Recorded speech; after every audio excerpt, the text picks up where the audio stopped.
اللہ الرحمن الرحیم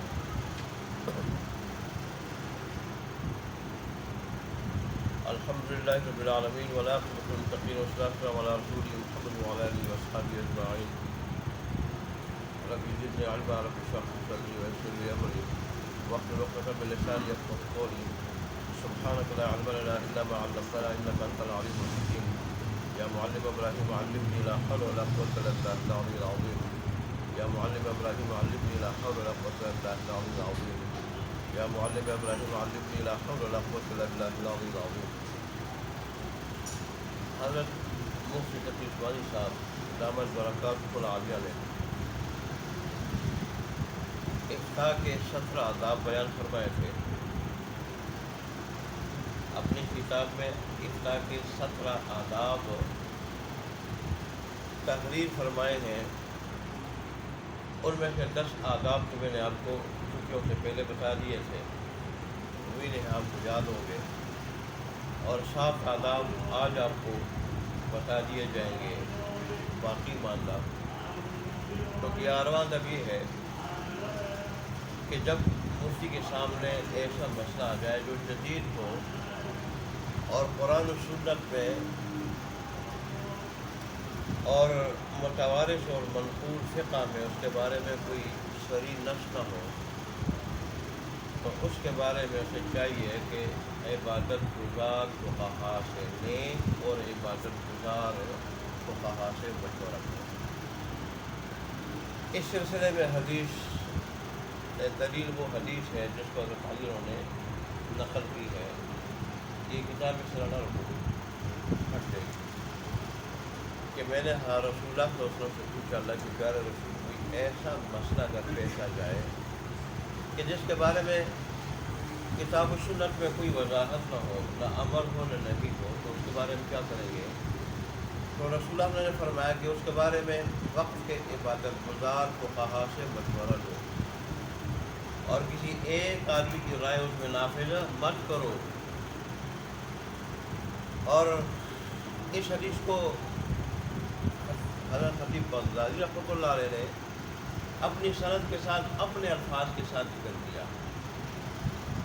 کہ اس کے لیے عبادت گزار فقہا کو جمع کرو اور باہم مشورہ کرو، اور کسی ایک آدمی کی رائے سے اس کے بارے میں فیصلہ مت کرو۔ ٹھیک۔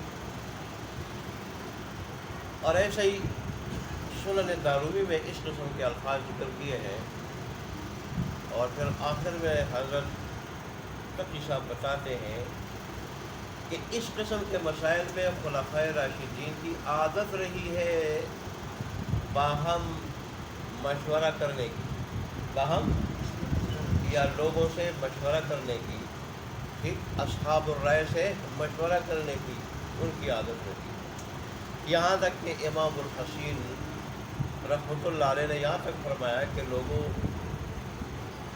فقہا سے خطاب کیا ہے کہ تمہارے سامنے جب کوئی مسئلہ آ جاتا ہے تو اس کے بارے میں فتویٰ دے ڈالتے ہو، اور اگر یہی مسئلہ عدم فاروق کے سامنے پیش ہوتا تو اس کے لیے اہل بدر صحابہ کو جمع کرتے، اہل بدر صحابہ کو جمع کرتے۔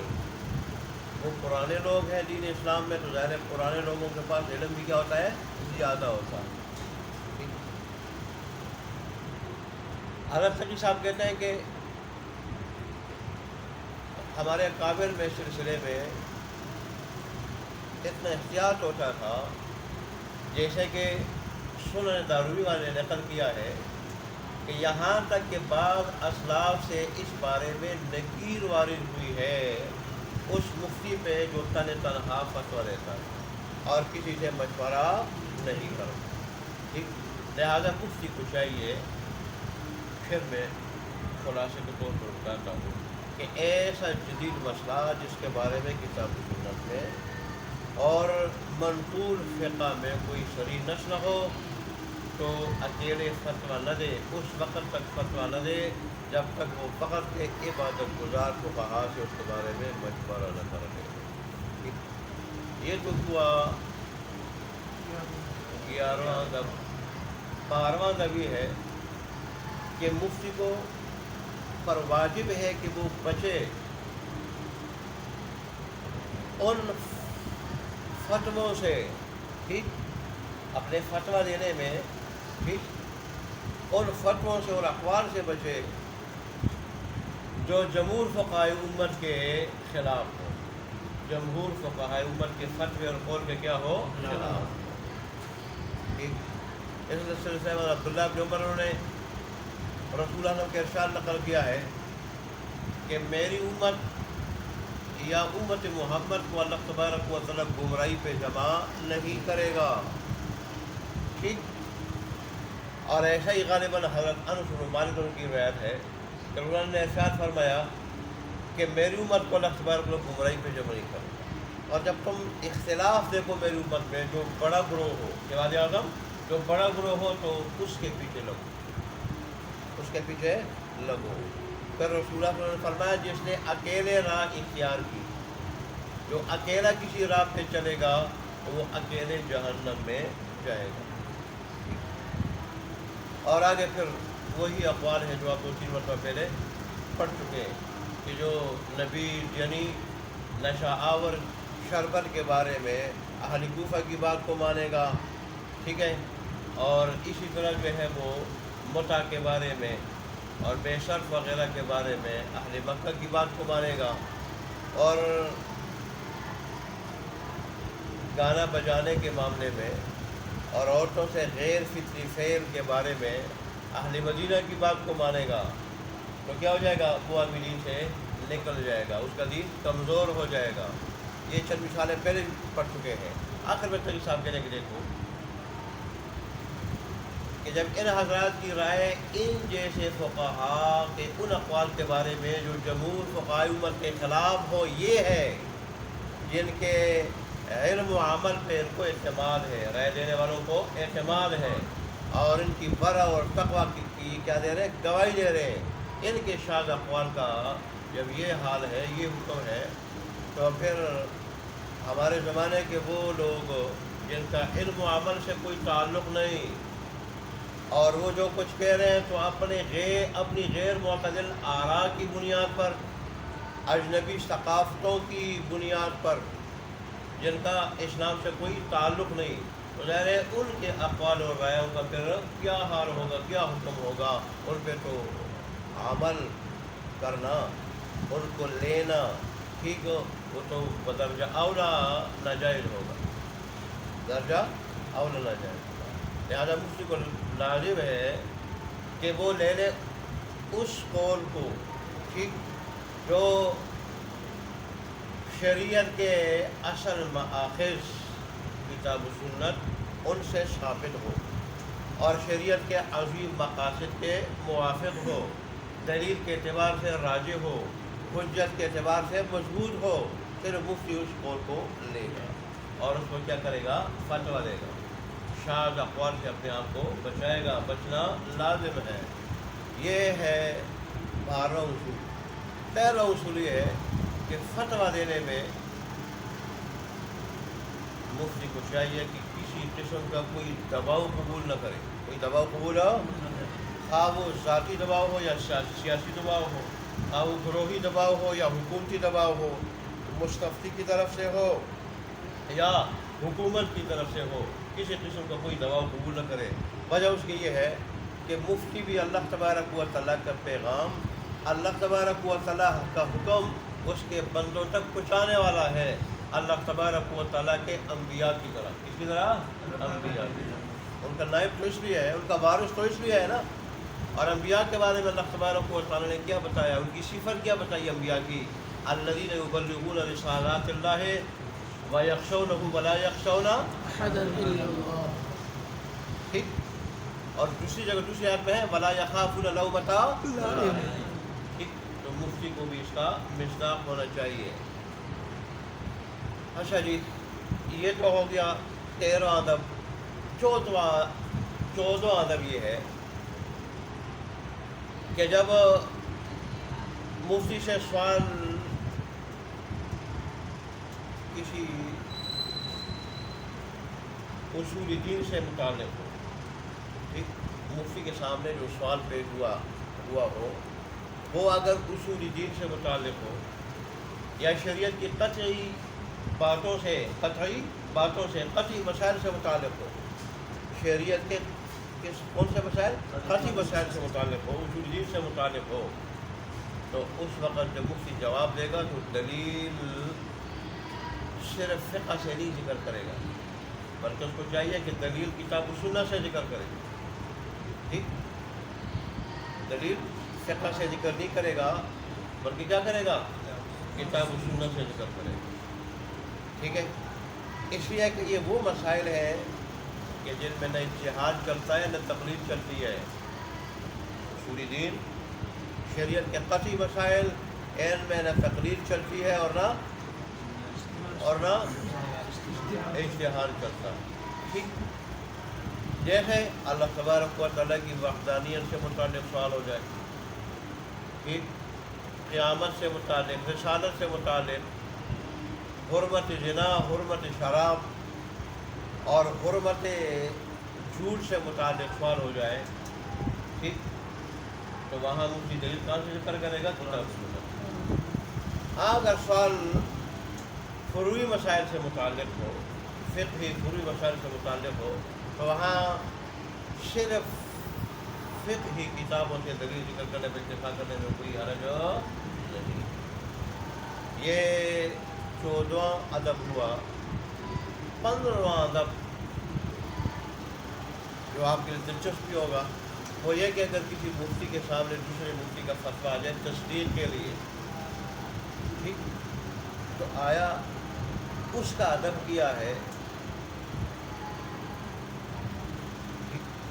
اس کا ادب کیا ہے؟ تو اس کا ادب یہ بتایا کہ دیکھیں جس پہلا والا مفتی جس کا فتویٰ آیا ہے وہ فتویٰ دینے کا اہل بھی ہے یا نہیں.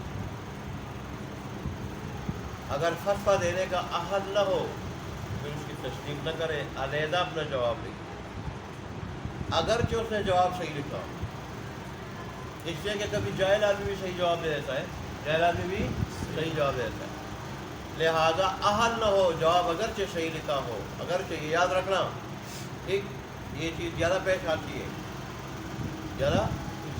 ہاں، کبھی میرے سامنے بھی آج فتویٰ آیا اسماعیل ظہور صاحب کا یا کبھی قرآن کا میں فرقانیہ میں تھا، تو اس وقت اسلامیہ میں تھے ظہور صاحب، اس لیے کام آتی ہے.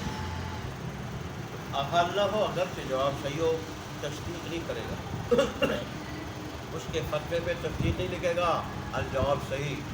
ٹھیک، کیا کرے گا؟ ارے جواب. اور اگر وہ فتویٰ دینے کا اہل ہے پھر دو صورتوں سے خالی نہیں، یا اس کا جواب صحیح ہوگا یا نہیں. اگر جواب صحیح نہیں ہے تو بھی تصدیق نہ کرے بلکہ علیحدہ جواب دیکھے. ٹھیک، اور اگر جواب بھی صحیح ہے پھر دو حالتوں سے خالی نہیں، دلیل صحیح ہوگا یا دلیل صحیح نہیں. اگر دلیل صحیح نہیں یا قابل اصلاح ہے تو بھی تصدیق نہ کرے، علیحدہ جواب لکھے، ٹھیک، ساتھ جو ہے وہ دلیل اصلاح کرے. دلیل کیا کرے؟ اس کی دلیل کی اصلاح کرے اور جواب پھر بھی علیحدہ لکھے. ٹھیک ہے، نشاندہی کرے کہ دلیل صحیح نہیں. اور اگر وہ اہل بھی ہے، جواب بھی صحیح ہے، دلیل بھی صحیح ہے، تو پھر اس کے لیے گنجائش ہے کہ الجواب صحیح لکھ دے، الجواب صحیح. لیکن مفتی منصور صاحب نے امام قرافی کے حوالے سے زیادہ تک سامنے اتنے حوالے دیے ہیں ان کی کتابوں کے، تو شارح کا کام ہے مترجم کا کہ وہ پھر ایسے حوالوں کی تخریج بھی کرتا ہے، تخریج میں اپنا بڑا فائدہ ہو جاتا ہے، بڑی چیزیں معلوم ہو جاتی ہے. اور امام قرافی رحمۃ اللہ کے حوالے سے لکھا ہے کہ جس کا فتویٰ اس مفتی کے پاس آیا ہے اگر وہ علم عمل مرتبے میں سے بڑھ کر ہو تو پھر مناسب ہے کہ الجواب صحیح اس کے جواب کے اوپر نہ لکھے، یہ پسندیدہ نہیں، بلکہ یہ الفاظ لکھے کذالک کا جواب بھی، کذالک کا، کہ میرا جواب بھی اسی طرح ہے، یہ عاجزی کے زیادہ مناسب ہے. اور 16واں یہ ہے کہ مفتی جب سمجھتا ہے میں اپنے الفاظ میں تھوڑا ذکر کرتا ہوں وضاحت کے ساتھ، کچھ وضاحت ہو جائے کہ میں مستفتی کو جو جواب دوں گا، ٹھیک ہے، تو یہ جواب نفی میں ہوگا، نفی میں ہوگا، جواب کس میں ہوگا؟ نفی میں ہوگا، ٹھیک۔ ایسی چیزیں اخذ کرنی چاہیے نا، میں نے اسے اخذ کیا ہے نفی میں، لیکن جس مشکل میں وہ پڑھ رہا ہے، جس مشکل میں وہ پڑھ رہا ہے، اس مشکل سے اس کو چھڑانے کے لیے کوئی اور راستہ مفتی کے پاس ہے، کوئی اور راستہ مفتی کے پاس ہے، تو چاہیے کہ اس راستے کی طرف اس کی راہنمائی کرے، اس مشکل اس کی کیا کرے؟ ٹھیک۔ مثلاً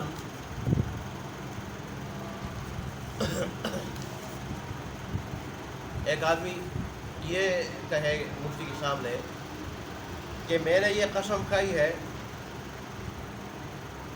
کہ میں اپنی بیوی کے اوپر 1 مہینے تک خرچ نہیں کروں گا، 1 مہینے تک خرچ ہو، ٹھیک۔ اب اگر ظاہر ہے خرچ کرے گا تو عادت ہوگا، خرچ نہیں کرے گا تو بھی گناہ گار ہوگا، مشکل میں پھنس گیا نا۔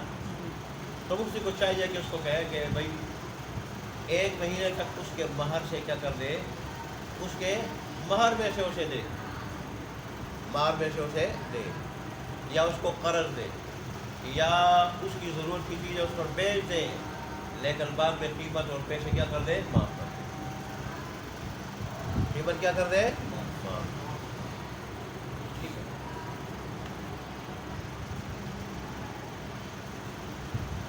جیسے امام ابو حنیفہ رحمۃ اللہ کے سامنے ایک آدمی آیا، اس نے کہا کہ میں نے قسم کھائی ہے کہ میں رمضان کے دن میں اپنی بیوی کے ساتھ ہم بستری کروں گا، نہ میں گناہ گار ہوں گا، نہ میرے اوپر کفارہ ہوگا۔ اب اس کی کیا ضرورت؟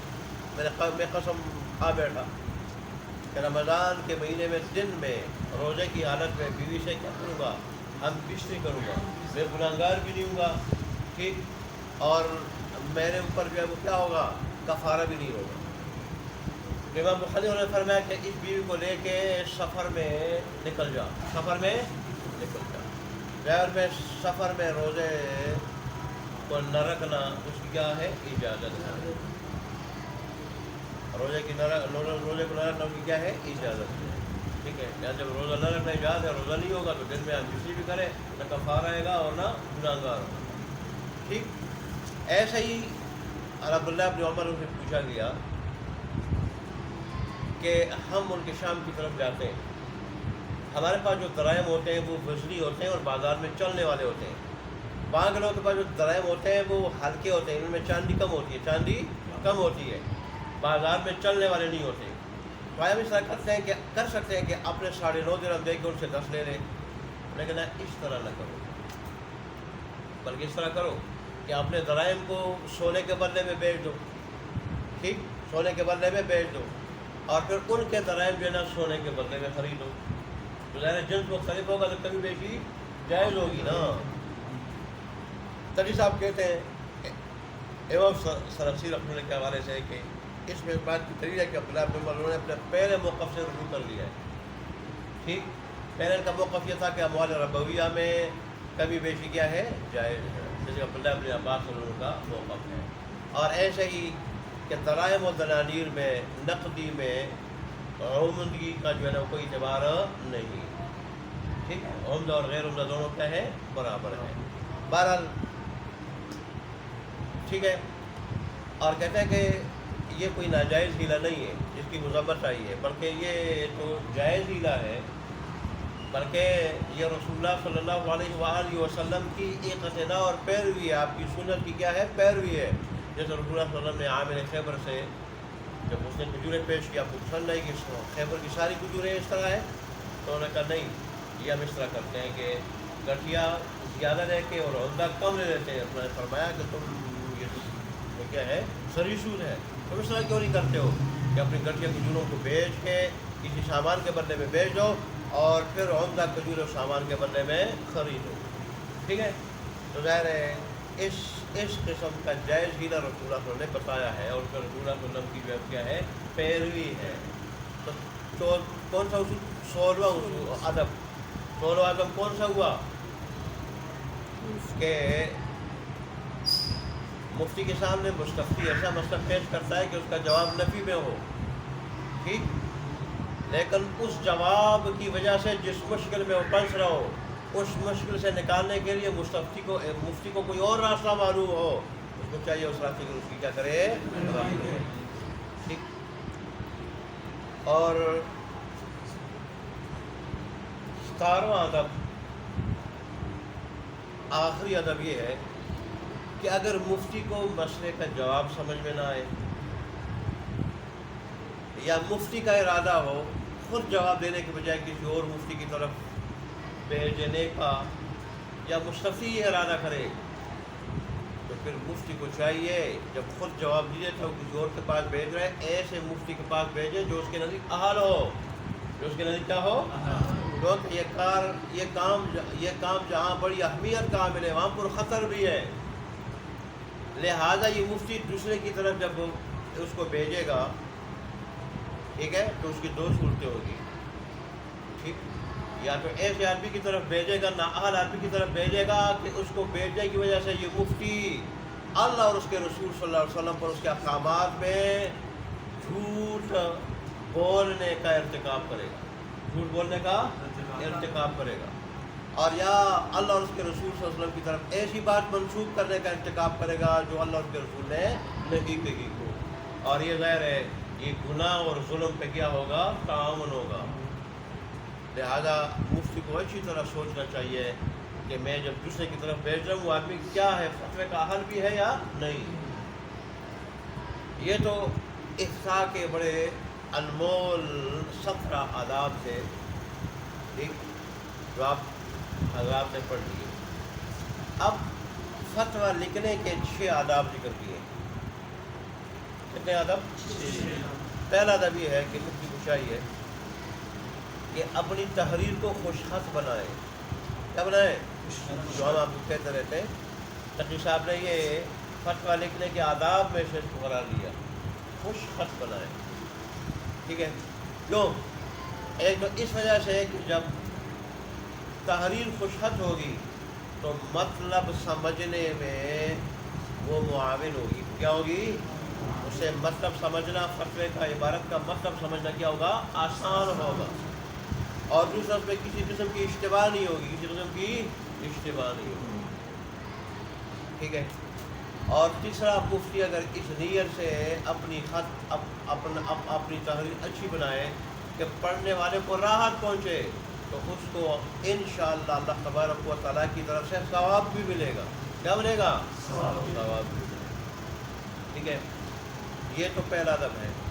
دوسرا ادب فتویٰ لکھنے کا یہ ہے کہ جواب اسی سوال پہ لکھے جس میں سوال ہے، جہاں تک ممکن ہو، جہاں تک، تاکہ مستفتی کو دوسرا سوال اپنی طرف سے گڑھ کر اس کے جواب کے ساتھ لگانے کا موقع نہ ملے، موقع نہ ملے، ٹھیک۔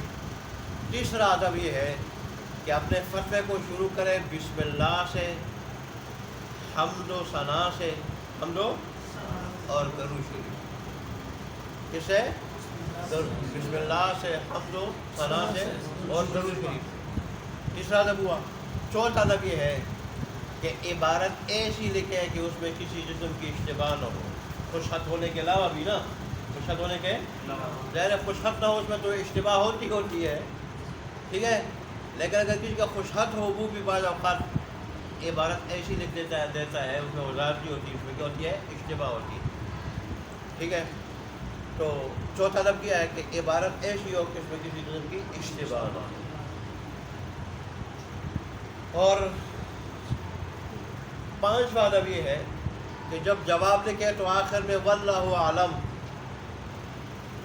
یا اس طرح کوئی اور لفظ، میں تو بڑھا کے لکھتا ہوں، واللہ سبحانہ و تعالی عالم، بہت بڑی ذات ہے، بہت بڑی، ظاہر ہے ہماری کوئی تعریف کرے، تعریف کے لائق نہیں، ہم خوش ہوتے ہیں، تو وہ تو تعریف کا لائق ہے، اس کی تعریف کوئی کرے کس قدر خوش ہوگا، اور کرنی بھی چاہیے، ٹھیک۔ بعض فقہاء نے کہا ہے کہ واجب ہے کہ جب بعض فقہاء کی بات کر رہا ہوں کہ واجب ہے کہ جب بندہ اللہ کا نام لے تو وہ ساتھ جل جلالہ تبارک و تعالی یہ الفاظ بھی کہے، کیونکہ بہت بڑی ذات ہے، بہت بڑی، اور ہمارے اوپر تو بڑے احسانات ہیں انسانوں کے اوپر اور پھر ہم علماء کے اوپر کہ اللہ نے سارے انسانوں سے ہماری چھانٹی کی ہے، چھانٹی جیسے وہ مکھن کو جو ہے نا بڑی محنت کرنے کے بعد جو ہے نا اس کو کیا کیا جاتا ہے، اس کو بنایا جاتا ہے اور پھر اس کو جو ہے وہ اس کی چھانٹی کی جاتی ہے، کتنی محنت کی جاتی ہے اس پہ، ٹھیک۔ اور مقصد کیا ہوتا ہے، مکھن، ایسے ہی اللہ تبارک و تعالیٰ نے مکھن کی طرح ہماری چھانٹی کی انتخاب کیا ہے، اور پھر اللہ علماء کو روزی بھی آسانی سے دیتا ہے، رزق بھی آسانی سے دیتا ہے، سہولت سے دیتا ہے، عزت سے دیتا ہے، ٹھیک، راحت سے اور مقام سے دیتا ہے۔ تو ظاہر ہے ہمیں تو پھر سب سے زیادہ اللہ تبارک و تعالیٰ کی عظمت کرنی چاہیے، احترام کرنا چاہیے، ایسے الفاظ ذکر کرنے چاہیے لفظ اللہ کے ساتھ جو اللہ کی تعظیم پہ دلالت ہے، ٹھیک۔ تو پانچواں ادب کیا ہے؟ جواب کے آخر میں واللہ عالم، یا اس جیسے اور الفاظ دیکھیں، اس میں آپ کو واللہ سبحانہ و تعالی عالم یہ لکھ دیں، اور کہتے ہیں کہ عقائد، جواب اگر عقائد سے متعلق ہو تو اس کے آخر میں واللہ الموفق لکھیں، ہاں، یا اس جیسے اور الفاظ دیکھیں۔ یہ پانچواں ادب ہوا۔ چھٹا ادب یہ کہ جواب کے آخر میں اپنا دستخط اس طرح کریں کہ سمجھ میں آ رہا ہو، کیا ہو، اس سے مراد سادہ نام ہے، مراد کیا ہے، ہاں۔ آج مفتی بھی کہہ رہے تھے کہ دیکھو دستخط تو لازم ہے، اور یہ حکومتی قانون ہے کہ دستخط لازم ہے۔